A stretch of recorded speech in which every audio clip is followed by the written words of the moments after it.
Freakonomics. That was quite an interesting read from the last week.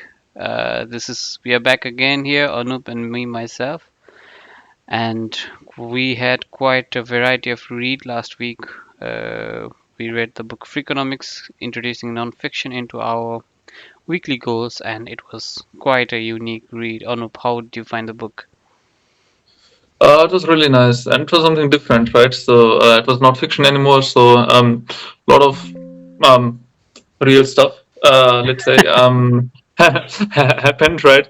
Yeah, it was quite fun. I found all the chapters were like really different. In some sense, some of those stuff don't matter to us, right? But still, it was it was definitely interesting, and I feel this book was also some sort of motivation to start learning more about economics.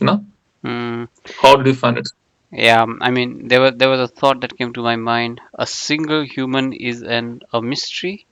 A group of them is a trend, and I think that is what Freakonomics is all about. It's about Mhm. trend among all of us, and yeah, economics is quite interesting. Uh, Mm-hmm. I would not say it to be so much of a very realistic kind of book because oftentimes these studies about group of people they change over time, right? So we have so many theories throughout the years that have been regularly updated. But it was quite an interesting read, I would say. I would not suggest this to be like a very in-depth economic book with a No, lot no, of definitely not. literatures and so on. But I think it is a really good gateway into the topic, like how the world is interconnected and where the parallels lies and so on. Uh, Mhm. because this is a non-fiction book, it's kind of very difficult for our regular listeners to appreciate Anup's summary. But maybe you can give it a No, try. I think we this time we'll do a little bit different. Okay, like let's go this time chapter by chapter, and say what you got from it, and I will say what I took from it, and Sure. yeah, that's the thoughts, right? So Just the just a, first just chapter. a hint for you is I don't exactly remember the sequence I read it, right? I normally, whenever I read non-fiction books, I just read them and then try to just withdraw a summary at the end, right? And then Mhm. kind of yeah, forget it later on. That has been a bit of a problem for me, but still, yeah. Mhm. Mhm. If you can remind me the chapter, then I can definitely go into it. Oh, sure, sure, sure. The first chapter, at least in the version that I read, was what do school teachers and sumo wrestlers have in common, Yeah, right? yeah, Do you know that chapter, right? So where yeah, they were actually talking about cheating, but yeah, yeah, it was interesting. I found not the sumo wrestler case in particular, but like school teachers because um, we had a lot of school teachers in our lifetime, right? So yeah. it was interesting to see, okay, what kind of tutoring methods they actually use. Um, I would rather preface this a bit is because a bit of background would be necessary. And the reason why the book is so interesting is it kind of tries to have different links to his preceding arguments and his succeeding arguments, and he starts the whole book by saying economics is the study of incentives, and basically it's about do you incentivize a person to do well or do you disincentivize the person to perform something bad, and he gives the example of you punish someone so that they won't do a crime and you reward someone so that they would keep repeating the behavior, basic the Pavlov's dog experiment mm, maybe. And mm, the idea he suggests is that if the punishment is not well defined, then probably will not have enough effect. And if the reward is not properly orientated, then people might be motivated to do wrong things that are morally incorrect, right? And mm, yeah, I was quite interested. I found it quite interesting because the way he presents his studies, because this part is quite academically intense, is he explains his methodologies of how he came up to this conclusion. and how they were identifying these teachers who were cheating for the students, basically doing the answer sheet for them. And maybe because you did most of your schooling in Germany, and I don't know if the teachers here are quite, uh, uh, how do I say, strict in the code of conduct. Back in Mm-hmm. Nepal, there have been times where few teachers have been quite liberal in their code of conduct, at least in the sense that they would have sympathies with the students and then not just turn their eye to some of the cheating that students would do. They would not actively cheat for the students because we don't Mm-hmm. have multiple choice questions in our exams. It's always answer, Exactly. answer That's everything. that's what I wanted to say. You know, like that's the difference, right? I Yeah, also it seems like in America, like at least that's what I got. You know, like from yeah, the from some blogs, you know, that multiple choice questions is quite common. yeah, You know, yeah, yeah. and yeah. And because of that, I could not exactly relate to that because, yeah, sometimes teachers would probably just turn a blind eye when you're trying to go like, psst, psst, psst. Hey, hey, hey, question Mm-hmm. number five, what did you get? Right? But they would always punish if somebody is trying to bring cheats to the class. I know at least few of my friends who were caught cheating, and then their whole Mm-hmm. semester was disqualified. So they were disqualified for the whole semester. Mm-hmm. So there was really strong incentive for people to not cheat, and because the questions are set, So yeah, that's yeah, it. Let's because finish the thought. yeah, questions are set so as to not have multiple choice questions so often that there was probably never an incentive for teachers to modify the answer sheets of the students. Mm-hmm. Um, yeah, not in this sense, you know, like where the teachers would exactly write their own answer, but I think I have. There were some teachers who were like advising us to do something, you know, Yeah, a subtle nudge, you know, yeah, in the right direction, yep, right?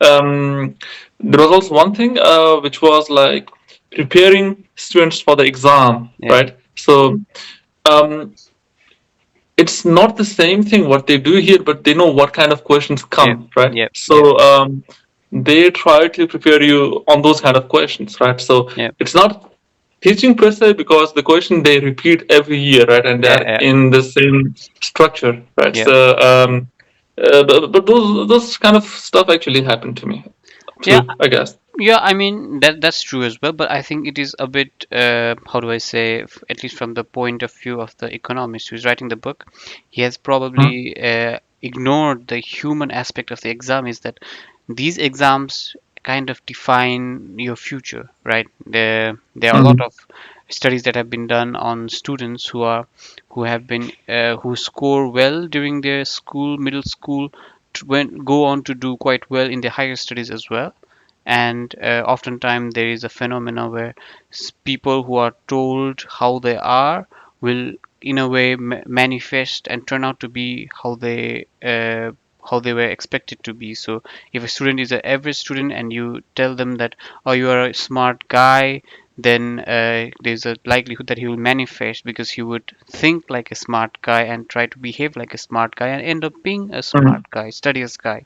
mm, So uh, in these kind of exams for individual, these exams are quite important for them. Their futures are defined, and especially the SAT exams that are spoken about in this uh, book, those are make or break for you. And I think mm, even from the point of view of student and even from a point of view of teacher, they feel sympathy for these students, right? After all, you are defining the future of a student. And I'm sure you know so many people, at least I know so many people who didn't do so well in their school but went on to do excellent in the higher education.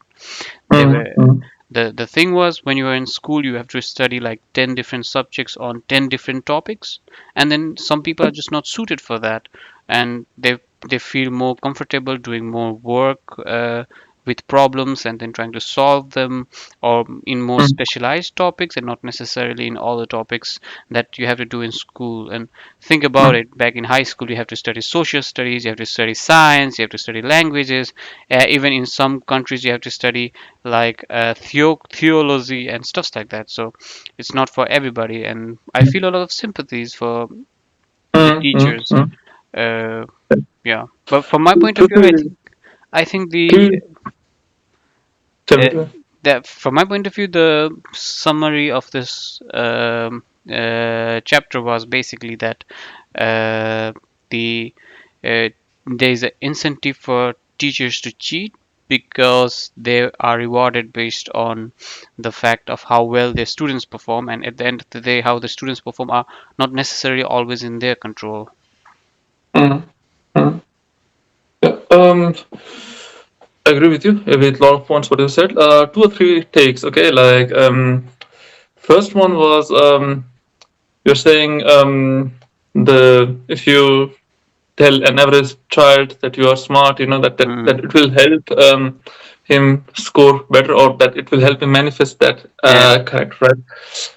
Definitely, I agree with you there, but it also has a downside, I feel, because Yeah. sometimes, like, if you go around and tell children, like, even if they are messing up, right, like, Mm. you are actually doing good, Mm. they will actually think that them messing up is a good thing, Yeah. so they Yeah. will remain that way, Yeah. Yeah. so there may be positive cases, but there is also a negative case in that sense, right? And I totally agree with you. mm, The ones that I'm telling you about, a few studies that have been done, and uh, I think there is a YouTube channel called Scrubs or something like that, which deals with child psychology, and mm, they have spoken about this in one of their videos. But it's exactly what you said. Like sometimes if you say a child that you are smart and well doing, and then he will be like, "Ah, I'm already smart. I don't need to work hard for it," and then mm, mm, necessarily mm, not be able to manifest mm, them. But yeah, my point yeah. basically was that I felt more sympathy towards the teacher who was trying to Mm, mm, uh,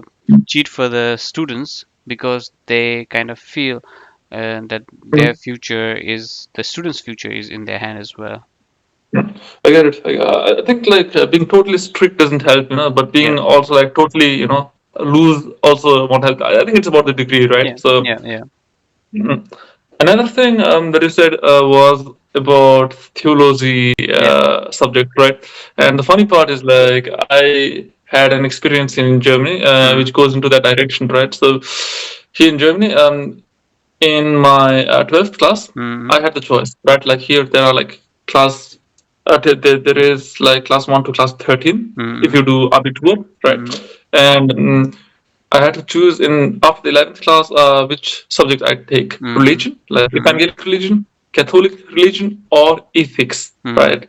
So I wanted to do ethics, but mm, as in that school there were a lot of international people, right? mm, A lot of people went to the ethics mm, section. mm, So it was already kind of full, right? mm, And the two other religions, Evangelic and Catholic, it mm, was kind of empty, right? So I mm, could see that the teacher wanted to balance it out. mm, And just like that, just for fun, I went to Evangelic religion, mm, right? mm, And I thought, first of all, like, okay, maybe, like, I don't know, they will tell me how to be a good Christian, right? Even mm, though I'm not. mm, Okay. But it was totally different. And it mm, was like a really, really awesome course, because mm, they would talk about religion, like how you, where you deal actually religion in the real life, mm, right? So there was one course, there was one session. It was mm, where we watched the movie Matrix Part mm, One, right? mm, And we had to say all the religious traits in the mm, movie, mm, and it was actually quite interesting. I found, but mm, yeah, like I just want to share this experience because I also had initially this doubt, like, oh, mm, okay, I'm taking this course, maybe I should have rather taken ethics, but mm, afterwards I felt like really happy that I chose the course. mm. Yeah. Oftentimes, I think I understand what the book was trying to say is that the teachers are incentivized for students to do well, right? So that Mm, they make money. This happened at least when I was doing my higher studies in bachelor's. When you are in your final year, you can have like four elective subjects, right? Normally there will be like some very hard subject and some very easy subjects.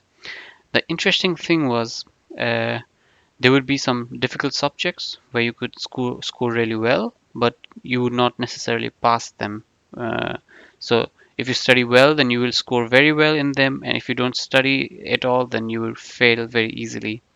And there will be a group of Mhm. students who will study those subjects, would be like high scorers, those students who are really into studying and so on. And there's a separate group, there was a separate subject where you would not necessarily score very well, but almost everybody will pass them because it's quite easy.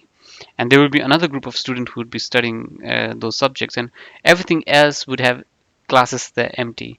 And it was a very interesting observation from my point of view. Is uh, so indeed that there is an incentive for teachers to construct courses around in such a way that students will pass, more of the students will pass without necessarily getting higher score, will also attract students, right? Mhm. And Mhm. courses which will be difficult to pass, but if you do it, then you will most definitely get high score, will also attract a group of students. So uh, Mhm. uh, I would not say like I would not say that this is something that has to do with this book, but I can't help but think after reading this book that probably the teachers who uh, constructed these courses were motivated by being able to attract as many students as possible, and they took the two bifurcated method, right? One to make it easier Mhm. for the baseline of students, the other to make it more attractive to students at the higher echelon of the grading curve. Mhm. Mhm. Maybe you can remind me again about the one with sumos, right? It was basically about the match fixing done by the sumos. Yeah, exactly. Yeah. Exactly. Um, Actually, I think The, it so, applies in most of the sports as well, right? Not necessarily mhm. just in Mhm. sumo. Yeah. Mm, So let's elaborate that a bit. So it was observed that in sumo wrestling, like you have to reach a certain amount of points to mm, be top ranked sumo wrestler, yeah. right? So in each wrestling season or competition, Mm, you would want to score higher than 8, yeah. right? Yeah. And now the two sumo wrestlers would face each other, right? Like Mm, one has like 9-6, mm, another one has like 7. mm, So one has already way beyond the eighth point, right? yeah. Yeah. And the other one is in has 6. So they observe that like usually the one who has the score of 6, he wins that round. Yeah. Even though the other sumo wrestler is better than him, like better Yeah. than Yeah. him in terms of statistics and everything. So they found a correlation between this Mm, fights, right? And they came to the conclusion that yeah, sumo wrestlers generally tend to help other sumo wrestlers when they are like behind, yeah. right? Yeah. In the hope that they will do the same thing if they are behind some Yeah. Yeah. in the future, right? Yeah. Yeah. Yeah, I think basically this first chapter was about morality versus pragmatism, right?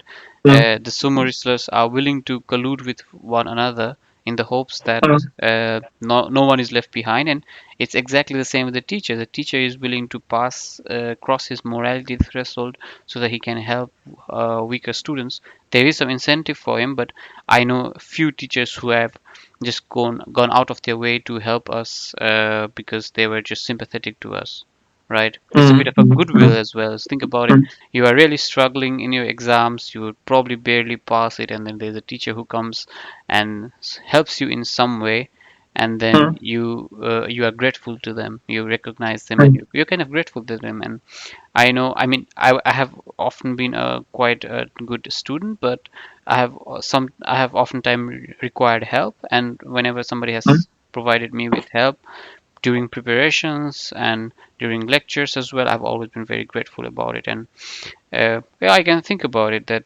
people will probably not necessarily go through the morality of this modern examinations rules to help one another. At the end of the day, these are all arbitrary norms that we mm, have defined, right? These are not necessarily laws of physics that are immutable, This can be Mhm. adjusted as per needs.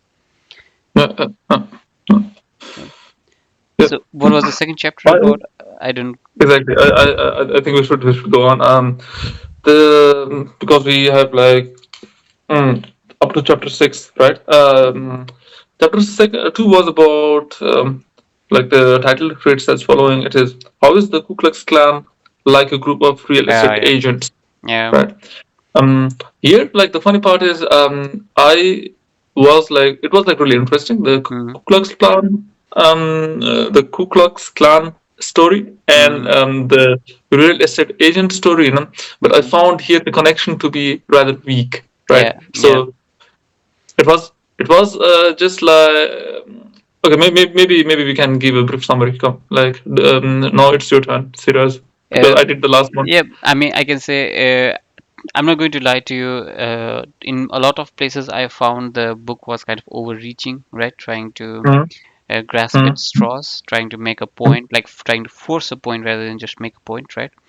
mm, Basically, what he's saying is that all in this chapter, the summary is like the narrative matters. So how you're going mm, to set something, how you're going to define them, are going to make a difference. And what he's basically saying is that there is a similarity, there is a parallel between a Ku Klux Klan and then the a real estate real estate agent, agents. in the sense Mm, that a real estate agent is motivated is most likely to do more for himself than do more for you in mm, comparison to when he's trying to make a sale, then he'll probably push to sell your house earlier, and he does that by oftentimes setting a narrative in a basis. So what he's trying to do is trying to create a, so he if he wants to sell a house for you, then he will probably say that sell them now, otherwise the house is going to go cheaper in the future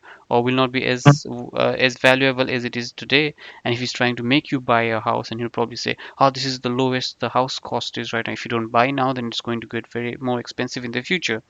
So he's going to set a narrative around you, and then you will you will have no choice to or no choice but to believe it because he's an expert. So that's how the writer paraphrases it, right? Trying to generate a bit of skepticism about the experts who have this conflict of interest of wanting recurring customers while also being able to provide the best, or I would say acceptable performance. He also gives example of doctors who are probably mm, not prescribing the best medicine because they want the clients to come back again and something like that. And I remember memes back in the day where they would say, yeah, the doctor doesn't want the best for you because he wants you coming back and so on.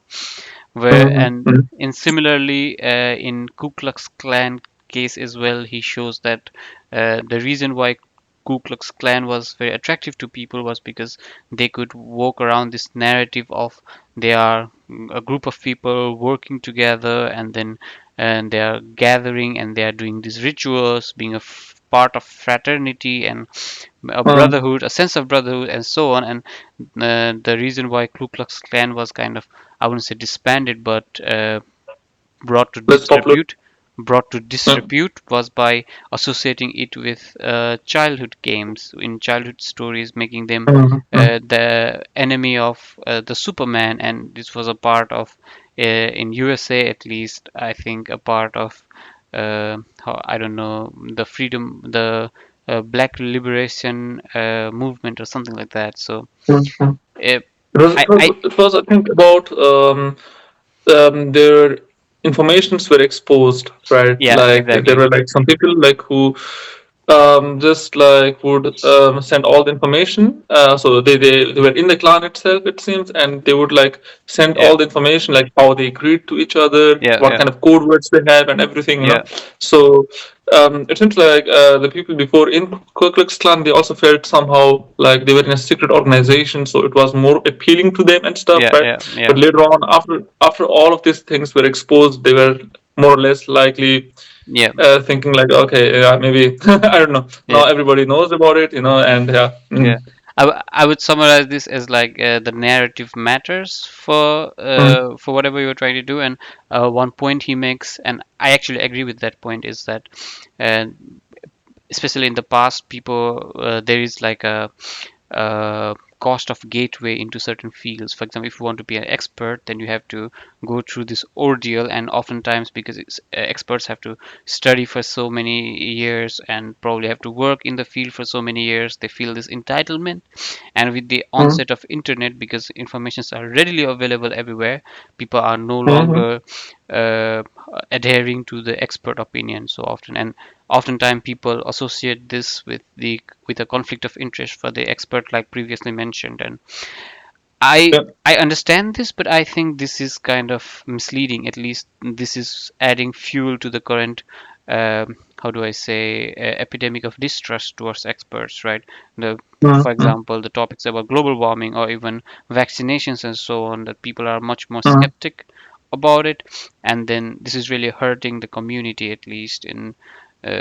But something, I mean, the book makes a good point about it, but I would not necessarily encourage this point.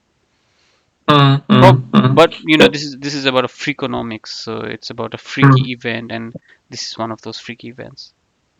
Well, I mean, like this is also. I think right now the problem is.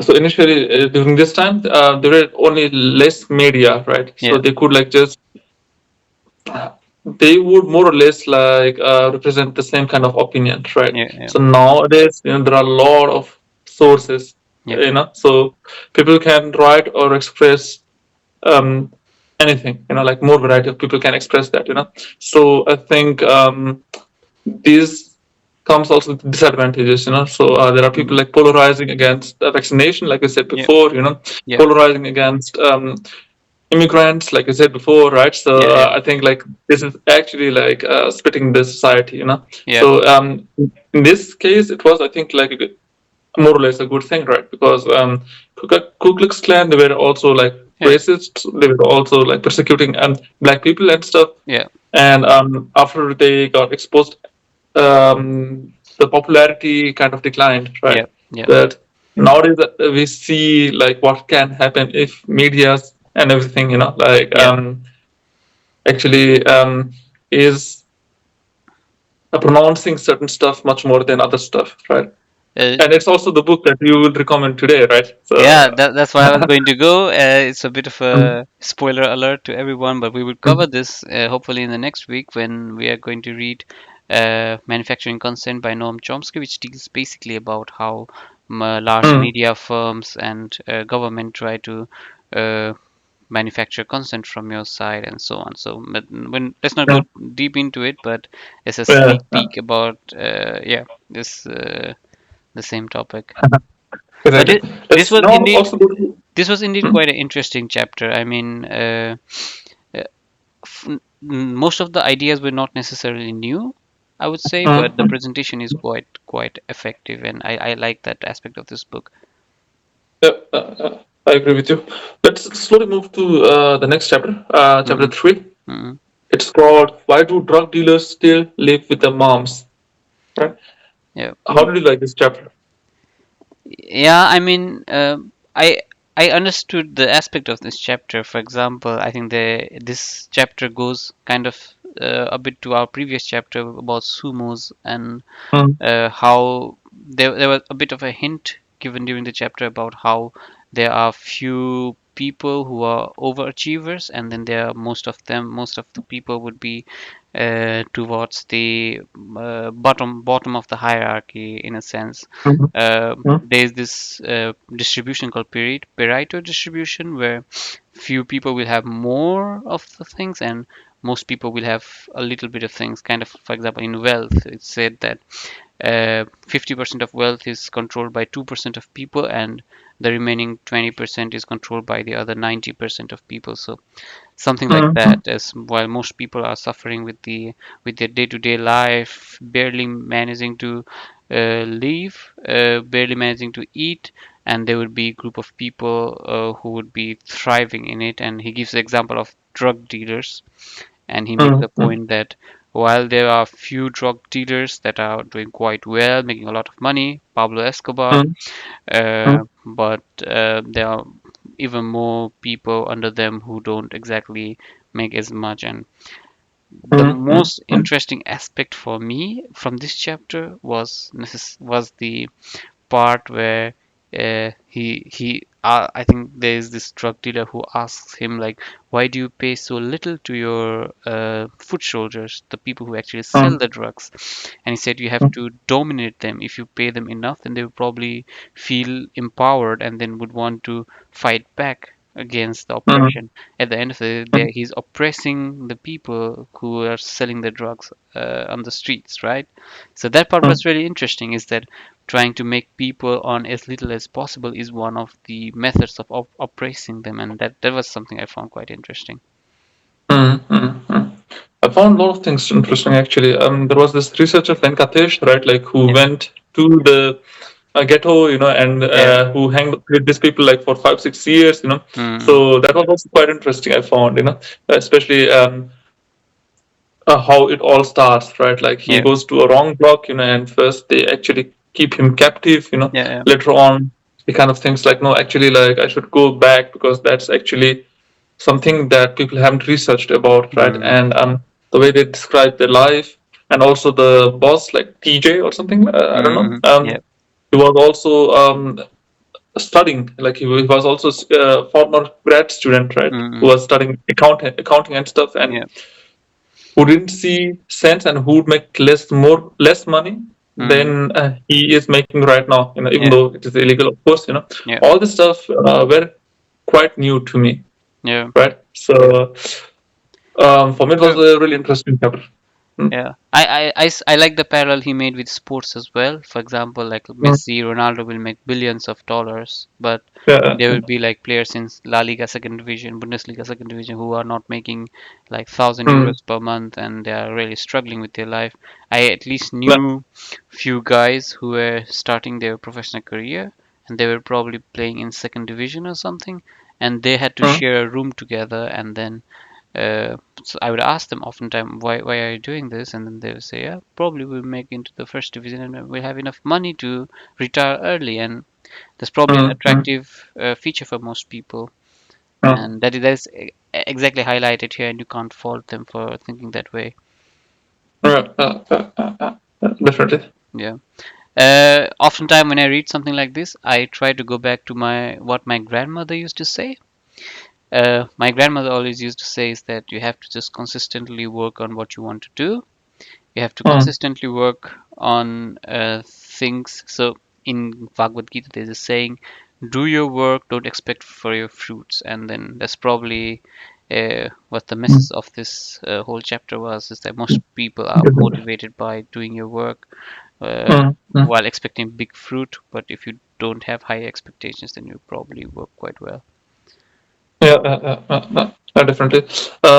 In football, but also like let's say like if you are good at singing, Yeah, a lot of times it won't matter if you're good. Like a lot of the times it matters if you are extraordinarily good, right? exactly, So exactly. in a lot of the cases, like I think even though you have talent, you have to be sure that you are actually one of the top performers in that area itself, right?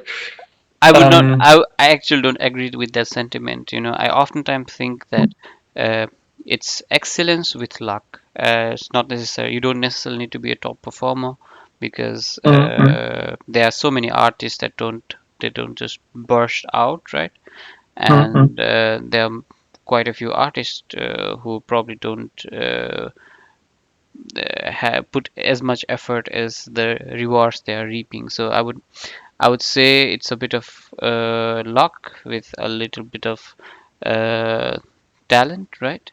mm, mm, But yeah, definitely is there are only few who get the most, and there's this exact research is about, for example, girls as well. There will be there's a saying that almost 50% of guys can have children, whereas mm, almost 100% of girls will have children. So mm, uh, the same guys will have more girls, and then few guys will have no girls as well. And like many things that has to do with, I would say, power and power and this I don't know exact words, but power and being able to dominate other people oftentimes comes in Mm. a non-normal distribution. We often imagine world to work in normal distribution, but in this kind of things, it doesn't work in normal distribution. No, like luck is definitely a factor. I agree with you there, Yeah. But like, if I had the choice again, okay, like me right now I'm studying data science, right? Mm-hmm. And let's say I was 20 again, and I was starting to play guitar. I was Mm-hmm. not good, obviously, but like I was okay, right? Mm-hmm. So if someone would have come to me and told me like, okay, you have the potential to be guitarist, like one of the top Mm-hmm. performers, right? Or he would say like, you have the potential to be a good data scientist. Mm-hmm. I think I would still go for the data science option, right? Because there Mm-hmm. are a lot of needs for data science or computer scientists back then, right? So I would think like, okay, that's secure in some way, Mm-hmm. that like guitarist, like I have to be like really, really, really good, right? Like Yeah. to kind Yeah. of like go to the top. Yeah. So yeah, like I guess it's about the probabilities, right? Like Yeah. I also think in a way it sometimes the success really inflates the expectation. For example, mm, the only reason why probably you think data scientist to be a sufficient secure job is because you don't necessarily see data scientists who earn billions just by doing data scientist work. They are mm, mm, entrepreneurs or mm, something like that. But you see yeah, singers that earn billions just by simply singing, and yeah, in a way it inflates you. For example, let me give you an example. Say mm, somebody offers you back in your 20s that says you will get a career progress like a singer does, right? mm, So you will probably perform in the pubs first, and then you get more from the pubs, you get more mm, gigs, and then you probably do a small citywide mm, regular events, and then your income is for sure certain, and you mm, will earn the same money as you would earn as a data scientist for 30 mm, years. You got this as a guarantee written somewhere, or you mm. can be a data scientist. Then which one would you choose?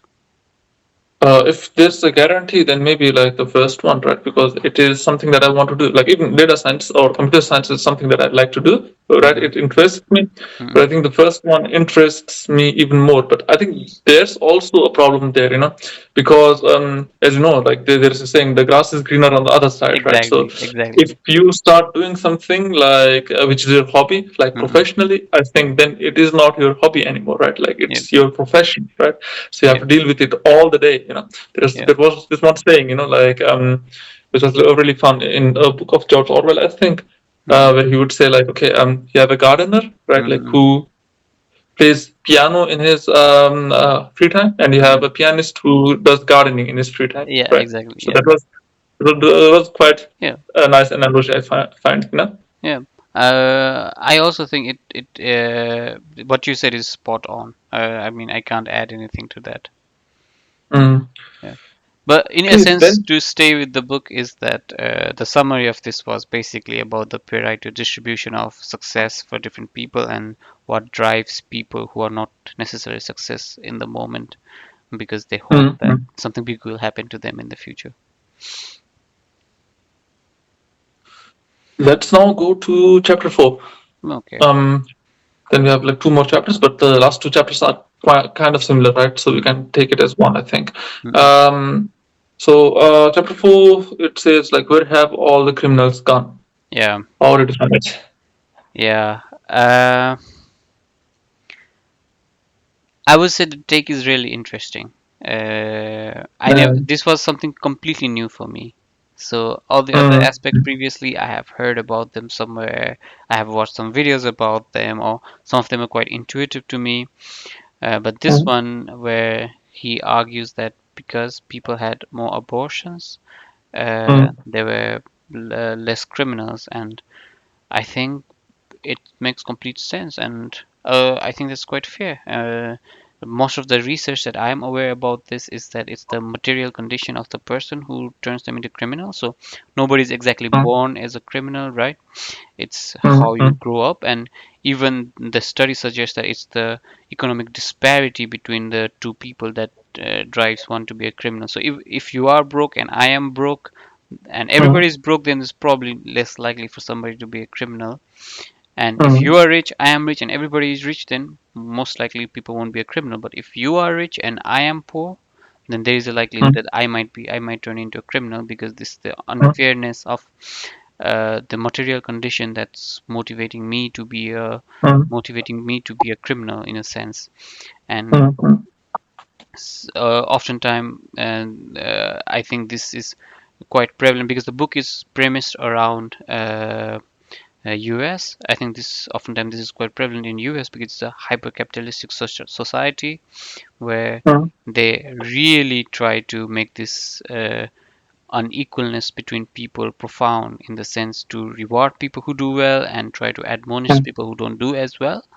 And mm, because of this, they see that people who are downtrodden, uh, when they, for example, a 16-year-old girl who is probably not well educated mm, and she gets involved with a guy, doesn't use protection, and then she has a child, then she doesn't have the resources to grow the child, or at least groom the child into a successful man. mm, And mm, then because of the neglect, because of the lack of understanding from his mm, mother, the child might end mm, up going up to be a criminal or something like that. And I really liked that how he prefer, premised it, right? And I mm, would even say that the succeeding chapters kind of uh, build up on it and try to mm, make the mm, argument mm, even more profound. And we'll get to that in some time. But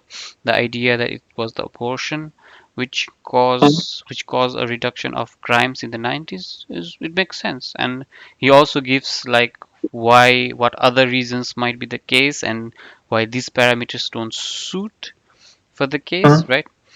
I have not gone through the sources for the book, mm, so mm, I'm oftentimes quite skeptical about these kind of books and the sources they use, because mm, you work in the scientific domain, so do I, and mm. oftentimes some of the conclusions you draw are not necessarily always correct. So Of course, of course. Correlation is not causation, right? So that's yeah, fair. and It seems like he was also like heavily criticized for his points. Like exactly these points, like that. More abortions lead to less crime in general, right? So in the bonus matter, like they wrote about it, mm, and I can imagine because abortion is a sensitive topic, right? In a lot of religions, it is banned, right? And yeah, it's people argue like doing abortion if it is a if it is like killing a person or not, so mm, there have been a lot of standpoint. But he also had a lot of criticism from the research community itself, it seems, like by writing this. But for me it made sense, like for you, like you as well, right? yeah, Because he even give an example of Romania, right, yeah, where how it went after like abortion was banned, right? yeah, How criminal it got, yeah. So yeah, like I mean, like there may also be other factors, like not only abortion, but I found it sound. And there is also related discussion like this, which I sometimes have with my friends. So it's about like, will legalized prostitution reduce rape cases? Mm. Right. I think that also goes into this kind of direction, right? It's also a sensitive topic, of course, but even there, I kind of think like, yeah, actually it does, right? If prostitution is like legalized and like properly regulated, then it might actually lead to lower rape cases in some certain part of the world. I don't necessarily agree with that statement, to be honest. Okay. Legalized prostitution probably will not. I'm sure it will have some effect, probably reduce it Mm, by a few points, but I would not say as drastic as how the book argues that abortion played a role. mm, Uh, I I mean, I don't mind the idea of abortion, right? I'm not against it, mm, even mm, politically. I'm a man, so I don't have to deal with that anyway. So probably that is why. But I mm, personally think that it's a bit of misleading to say abortion was the reason, because I would argue that oftentimes it's the material condition of the parents that define how the children grow up and how Mm-hmm. that impacts the society. For example, one of the reasons why Romania probably had the revolution was not only because they had a big boom of people, but also because when you have more children, then the material condition is not good enough for all the people, and then they rise up together because they need better material conditions. And a good example is in Germany, the crime rates, right? Oftentimes, the book also highlights that when the older the people get, the less likely they are to do the crime, right? And once you have more older people compared to younger people, you're less likely to have more crimes. And even in Germany, the example is that the median age in Germany is 40 years old, but during recent crisis around the world, Germany has a high influx of young people, and it has correlated to a slightly increase in the crime rate. And oftentimes people attribute this to probably immigrants or something like that. But oftentimes I think it's because these are young people who have poor material conditions, and that's why they are engaged in criminal activities. I think I don't think like you can simplify that much. To be honest, I think there are a lot of overall factors, Yeah, which actually contribute to this kind of stuff. I think media is one of the biggest yeah, reasons why yeah, people are getting polarized, and I think if you get polarized to an extreme, then you mm, start like becoming an extremist, right? yeah, yeah. And then you also don't fear like getting violent. So No, I'm not there may speaking be. about violent Mm, crime. I'm just speaking about crimes as a whole. For example, somebody mm, mm, stealing or mm, somebody mm, doing petty crimes, mm, trying to do fraud and stuff like that. Those increase oftentimes when they're younger people because they also want to experiment with testing the limit of society. Like every time, mm, even when we are younger, we always try to see how far the rules go. And these days, at least I'm not necessarily motivated to test what the rules of this mm, mm, the limit of the rules is because I don't really care mm. about them so much. So I I think it's about the parents, to be honest, because even as a child, like I mean, there is a degree, right? Like, mm, and I get what you mean. Like you would want to see like where certain action leads. But I exactly. think if the parenting is good, like even though you do that in a lesser degree, right? Like where I certain parts I go. mean, You know what I mean? yeah, I completely understand what you mean. But a good parenting would be when somebody gives you attention. They're Mm. oftentimes Of course, of course. reestablishing the rules, right? So you Mm, try to break some of the rules, and the parents would say, mm, "Oh, don't do that," and then you kind of mm, okay. So this is one boundary that I should not mm, cross. Maybe you will yeah, cross some of those boundaries sometime, and you get punished at the end. You're mm, mm, mm, grounded, or in my case, probably even had to teach somebody to do their homeworks or something like that. mm, You wouldn't get your TV and something like that. And you realize, okay, so these I should not cross this too much, otherwise I will have consequences. And mm, mm, I think this exactly adds with how the book is saying is that when abortion was legalized, then mm, people who were not ready to have children, who were not willing to invest as much time in their children, didn't have any mm, children, and it mm, resulted in children in how do I say children uh, that are non-docile for society. So mm. children who are always looking to break the rules were never born. Yeah, yeah. I mean, like, let's go to the next chapter because it goes exactly in this direction, right? Like, it's called "What Makes the Perfect Parent," right? Yeah, yeah, Um, yeah. I think we can just go on with what you said, yeah, right? yeah. Here it was about like why sometimes now we are still talking about US, right? Like why Mm, sometimes like sending your child to a parent with a gun mm, is less harmful than sending a child to parents with swimming pools, right? Like if yeah, your child wants to play with other children, right? yeah, That was I think one point. Like let me also tell you other points, right? Um, there was also this point like why a good school isn't as good as you might think Yeah, for your child, right? yeah, And the last point was the black white test gap and acting white. For me yeah. this was like really really interesting. So these three factors were, I think, something that I learned new from this book. How did you find it? Uh, this chapter was a bit polarizing for me, at least. I was not Okay. impressed, to be honest. Mm, I think this was written from a point of biasness. mm, mm, Uh, yeah, that was my idea, at least. Some of the so there was one research he talks about. mm, The one that really made me dislike this chapter was where he talks about how he sent two CVs, two resumes with the two different name, one white name and one mm, black name, and then mm, came back where the white name was offered more job interviews than comparison to the black name, right?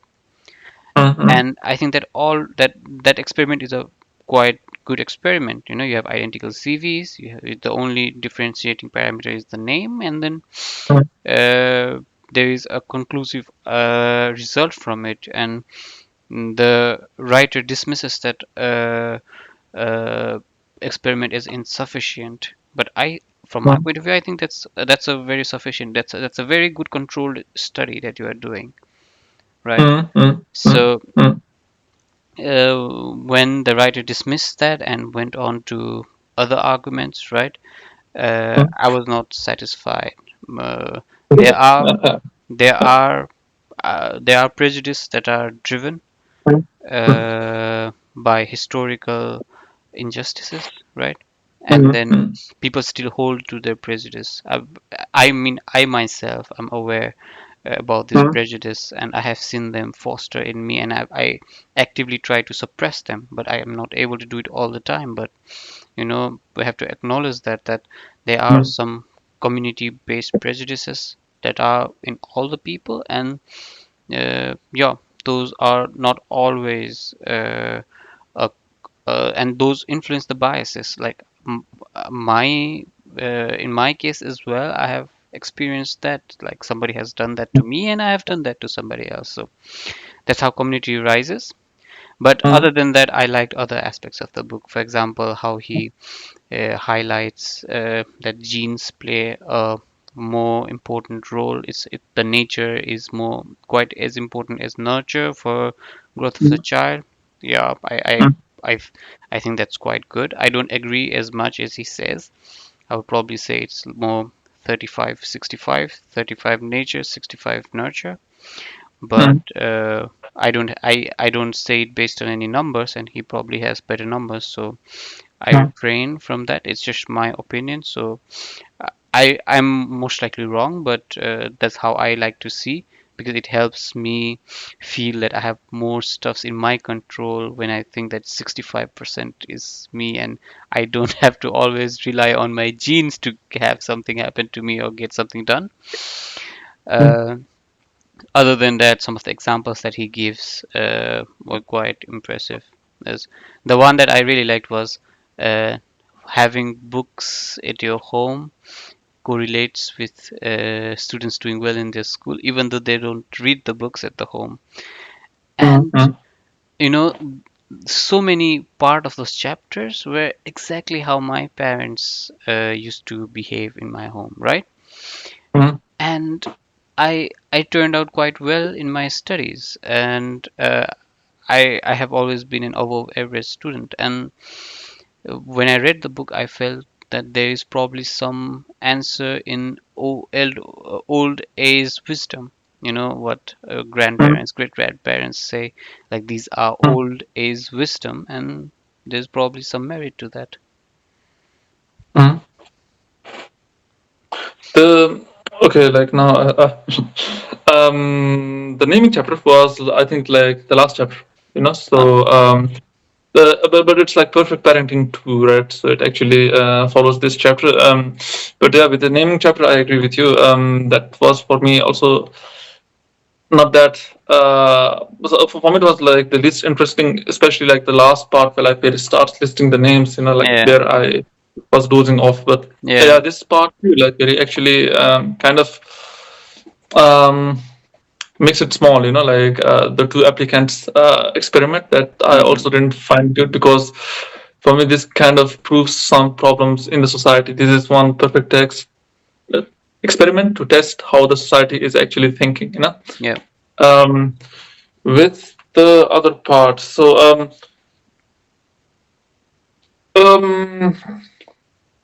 about the genes, I don't know, well, because in my personal experience, it turned out quite differently. So my parents, both of those didn't study. Like they Mm-hmm. had the highest education degree of them was plus two. Mm-hmm. My father and my mother, she doesn't have a, like Mm-hmm. the 10th class. She was Mm-hmm. studying, but she didn't have the certificate. Mm-hmm. But us three, my sisters and me, we are actually master's graduate. I will be master graduate in 4 months, right? Mm-hmm. And they are already. So it is weird, right? Like that.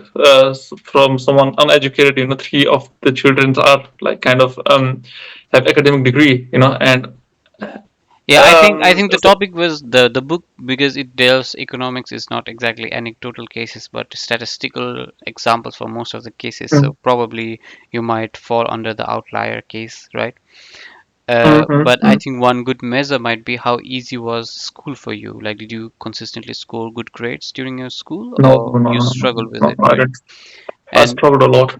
I But think that in my that case, it's also different, right? Like yeah, because I grew up here, like I was in Nepal, and then I came here exactly. at certain age, so Yeah, it's a different condition, I guess, yeah. But still, I've seen people like who weren't good in school, Mm-hmm. who didn't have that good of environment to still bloom in their future, right? Mm-hmm. So yeah, I don't know. Like if I listen to this kind of argument that the genes plays a big role, Mm-hmm. I'm always critical at that kind of Yeah. argument.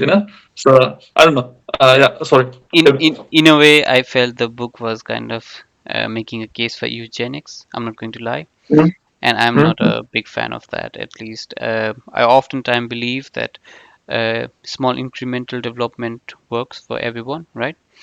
mhm, And you can always, I think you should always give effort to your child, and then try to form the way you think. For example, the mhm, one part I agree with the book is that at least I had advantage during my schooling, right? Because my mhm, mom was also a teacher. She was also a graduate of masters, and my dad was also a master's graduate, right? So they were mhm, well educated, and then they could provide me a good foundation for studies, right?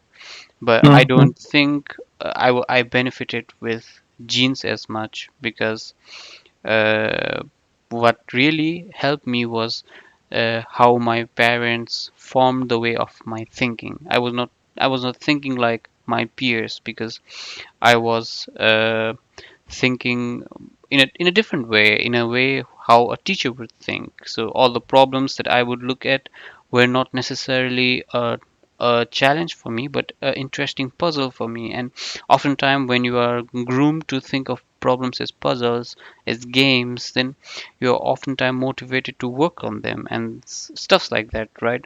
So mhm, I feel when because oftentimes these small incremental increases form a single person's individual, we give a lot of credit to genes.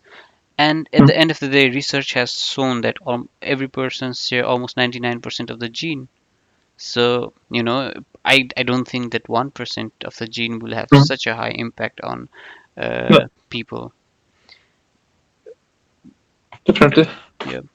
And oftentimes it's I think it's not necessarily gene but learned behavior. You see your parents behaving in a certain way, you see your peers behaving in a certain way, and then you learn from them. And I really like that example where he says that parental gene have an impact while giving birth, but after that it's your peers that form your personality.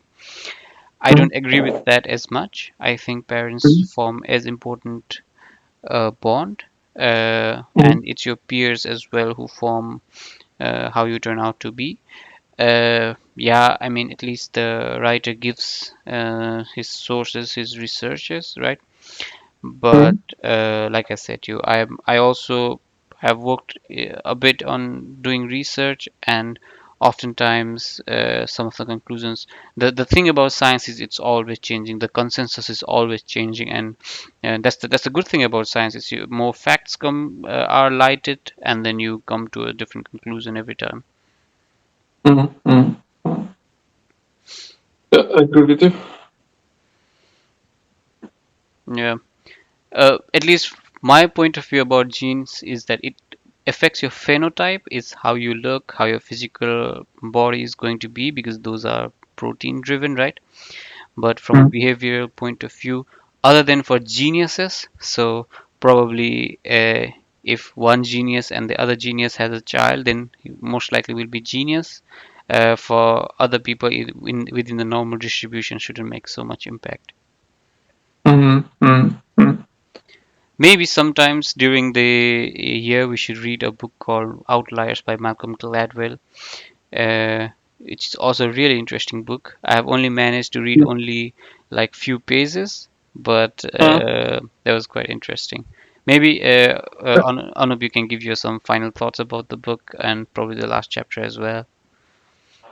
For me, it was a really interesting book. The last chapter is basically about perfect parenting, but like has more arguments with names. You know how Mm, naming plays a big role, may play a big role in your future life, and what kind of people like society name their children, like the mm, middle class people like name them in specific way, you know, and stuff like mm, this. So for me it was not that much interesting, to be honest. But mm, yeah, the overall overview from this book, I really like this book.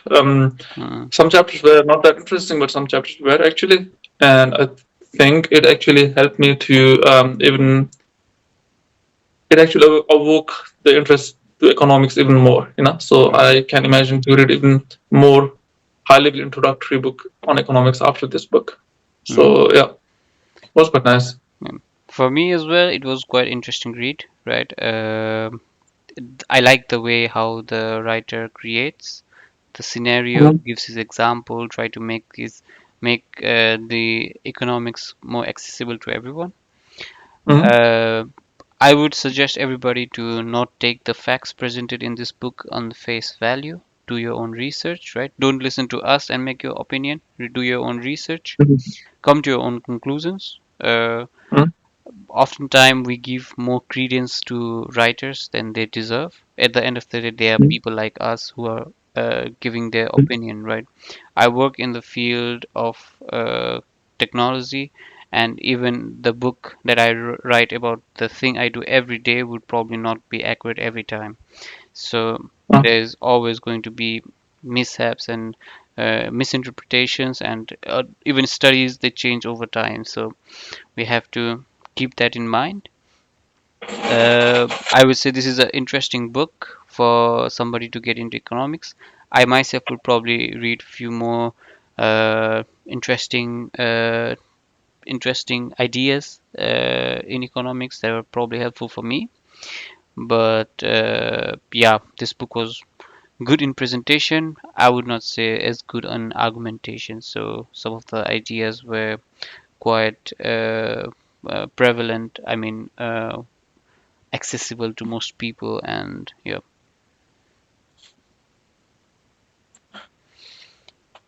No. Okay, yeah, that was quite a long discussion for today. Yeah, but it was quite productive. I enjoyed this book, and I have to say, Anup, thank you once more for being the part of this. I cannot appreciate you enough. No problem. You pushed me to finish this book. I probably would not have finished this book if you had not called me a Mm-hmm. few days ago and said, "Oh, did you finish it?" And I was like, "Okay, I have to finish this book," and it was quite long. But the book for this week, probably motivated by you, and also by the long weekend that we have in Germany, I am recommending Manufacturing Consent by Noam Chomsky. Noam Chomsky is I would say, he's called the father of modern linguists, right? He's a famous linguist, but he's also more known as a socialist guy. I would say communist socialist guy, and this book is more about how media tries to uh, brainwash you. I wouldn't say brainwash you, but in a sense, try to. It's basically Influences, yeah. brainwash, right? Yeah. Yeah, so influence you. Right. So Yeah. I'm really looking forward to this book and what discussions we will have. We might have to give a Mhm. bit of disclaimer because some of the topics in the book might not be very suitable for video format. So probably we will have highly edited video next time. But I'm really looking forward to that. Okay, man. Okay, then. Thank you. Thank you, everyone, and have a great day. Bye And keep bye. reading. Follow us along with the book. Give us a comment. Maybe if you have suggestions, please suggest them in the comment, and we will try to have a look at them. Maybe it will be included in one of these weeks that we're going to study. And thank you very much, and keep reading.